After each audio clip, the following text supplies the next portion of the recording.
వే gold trusted gold buyers మీరు తాకట్టు పెట్టిన బంగారాన్ని విడిపించి ఈ రోజు ఉన్న మార్కెట్ ధరకు కొనబడను. ఎన్నో దశాబ్దాలుగా పోరాడి ఎన్నో త్యాగాలు చేసి అయోధ్య రామాలయాన్ని నిర్మించుకోవటం జరిగింది. ఆ బాలరాముడు గుడి సొమ్ము ఇప్పుడు దొంగల పాలవుతోంది. అసలు అయోధ్యలో ఏం జరుగుతోంది? కోట్లాది మంది హిందువుల శతాబ్దాల కల ఎన్నో పోరాటాల త్యాగ ఫలమే ఈ అయోధ్య రామాలయం. 2024లో బాలరాముడి ప్రాణ ప్రతిష్ఠ జరిగినప్పుడు దేశమంతా భక్తి పార్వశంలో ఊగిపోయింది. తమ ఆరాధ్య దైవం కోసం పేద ధనిక అనే తేడా లేకుండా భక్తులు కోట్లాది రూపాయలను విరాళాలుగా సమర్పించారు. అటువంటి పవిత్రమైన పుణ్యక్షేత్రంలో, అది అత్యంత కట్టుదిట్టమైన భద్రత ఉండేటువంటి రామ మందిరంలో కోట్ల రూపాయల నిధుల వ్యవహారంపై నీలి నీడలు కమ్ముకోవటం సామాన్య భక్తుల్ని సైతం తీవ్ర దిగ్భ్రాంతికి గురి చేస్తోంది. రాముడి మందిర నిర్మాణ నిధుల్లో ఏకంగా 7 కోట్లు మాయమవటం ఇప్పుడు దేశవ్యాప్తంగా పెను సంచలనాన్ని సృష్టిస్తోంది. అసలు పారదర్శకతకు మారుపేరైన రాముడి నగరంలో ఈ ఆర్థిక లీలలేంటి?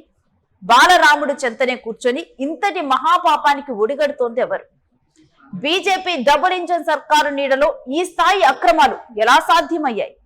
ఈ కోట్లాది రూపాయల మాయం వెనుక ఆలయ ట్రస్ట్ లోని కొందరు పెద్దల హస్తం ఉందా, లేక థర్డ్ పార్టీ వ్యక్తులు ఎవరైనా చేతివాటం ప్రదర్శించారా అన్న ప్రశ్నలు ఇప్పుడు హాట్ టాపిక్ గా మారాయి.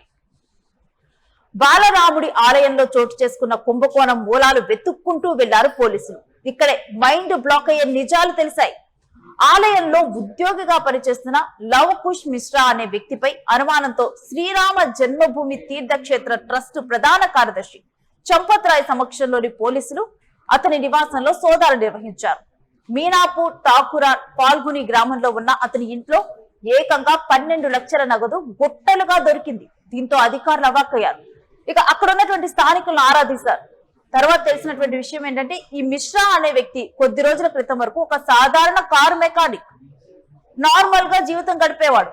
కానీ రామాలయ పాలక మండలిలో ఎప్పుడైతే ఉద్యోగం సంపాదించాడో కొద్ది రోజుల్లోనే అసలు అతని జాతకమే మారిపోయిందట. చేతిలో సంచుల కొద్ది డబ్బులు ఆడటం, విలాసవంతమైన జీవితం, ఇటువంటివి చూసి అందరూ కూడా ఆశ్చర్యపోయారట. చివరికి ఆ డబ్బంతా రాముడు సొమ్మేనని తేలటంతో భక్తులు ఆగ్రహంతో ఊగిపోతున్నారు. కేవలం ఒక చిన్న ఉద్యోగి మాత్రమే 7 కోట్లు కాజేయటం సాధ్యం కాదు అనే అనుమానాలు వ్యక్తమవుతున్నాయి. ఆలయంలో కానుకల లెక్కింపు విభాగంలో పనిచేసే మరికొందరి సిబ్బంది హస్తం కూడా ఇందులో ఉన్నట్లు తెలుస్తోంది. ప్రస్తుతం ఈ లెక్కింపు విధుల్లో ఉన్న వారంతా దర్యాప్తు సంస్థల నిఘా నీడలో ఉన్నారు. అసలు అక్రమాలు ఏ స్థాయిలో జరిగాయి, ఎవరెవరు ఏ రోజు ఎంతెంత నొక్కేశారు అనేది తేల్చడానికి అధికారులు రంగంలోకి దిగారు. ఆలయ ప్రాంగణంతో పాటు కౌంటింగ్ హాల్లోని గత కొన్ని నెలల సీసీటీవీ ఫుటేజీలను నిమిషాల వారీగా క్షుణ్ణంగా పరిశీలిస్తున్నారు. కెమెరాల కళ్ళ ముందే ఈ చేతివాటం ప్రదర్శించారా, లేక లోపల ఇంకేదైనా పెద్ద నెట్వర్క్ ఉందా అనేది తేలాల్సి ఉంది. ఇక విరాళాల సొమ్ము మాయమవటంపై ట్రస్ట్ సెక్రటరీ చంపత్ రాయ్ తీవ్రంగా స్పందించారు. ఈ పాపానికి ఒడిగట్టిన వారిని వదిలిపెట్టే ప్రసక్తి లేదని, దీనిపై ప్రత్యేక దర్యాప్తు బృందంతో విచారణ జరిపించాలంటూ ముఖ్యమంత్రి యోగి ఆదిత్యనాథ్ ప్రభుత్వాన్ని డిమాండ్ చేశారు.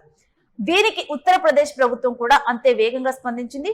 లక్నో డివిజనల్ కమిషనర్ విజయ్ విశ్వాస్ పంత్ అధ్యక్షతన ఐపీఎస్ అధికారిని కిరణ్ ఎస్, ఆర్థిక శాఖ ప్రత్యేక కార్యదర్శి నీల్ రతన్ సభ్యులుగా ఒక పవర్ఫుల్ సిట్ ని ఏర్పాటు చేశారు. ఇక వారం రోజుల్లో ప్రాథమిక నివేదిక, 15 రోజుల్లో పూర్తి స్థాయి తుది నివేదికను ప్రభుత్వానికి సమర్పించాలని సిట్ బృందానికి స్ట్రాంగ్ గా ఆదేశాలు ఇచ్చారు. ఈ వివాదం ఒకవైపు ముదురుతూ ఉంది. మరొక వైపు రామాలయ నిర్మాణ కమిటీ చైర్మన్ నృపేంద్ర మిశ్రా శనివారం అయోధ్యకు చేరుకొని నిర్మాణ పనులను పరిశీలించారు. ఇక ఈ దొంగతనం గురించి ప్రస్తావించగా ఆయన సున్నితంగా తప్పుకున్నారు. తన బాధ్యత కేవలం ఆలయ నిర్మాణ పనుల పర్యవేక్షణ వరకే పరిమితమని, నిధుల వ్యవహారాలతో తనకు సంబంధం లేదన్నట్లుగా మాట్లాడారు. మరోవైపు యూపీ కేబినెట్ మంత్రి సూర్య ప్రతాప్ షాహీ మాత్రం గట్టి వార్నింగ్ ఇచ్చారు.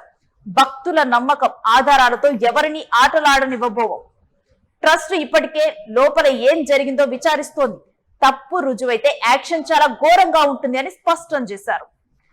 ఏదేమైనా భగవంతుడి గుడిలో, అది కూడా కోట్లాది మంది భావోద్వేగాలతో ముడిపడి ఉన్న అయోధ్య రామాలయంలో ఇలాంటి అవినీతి అక్రమాలు జరగటం నిజంగా దురదృష్టకరం. రాజకీయాలు బుజ్జగింపులను పక్కన పెట్టి ఈ స్కామ్ వెనుకున్న అసలు తిమింగిలాలు ఎంతటి వారైనా, వారి వెనుక ఎంతటి పెద్దల హస్తం ఉన్నా సరే నడి రోడ్డుపై నిలబెట్టి కఠినంగా శిక్షించాల్సిందే.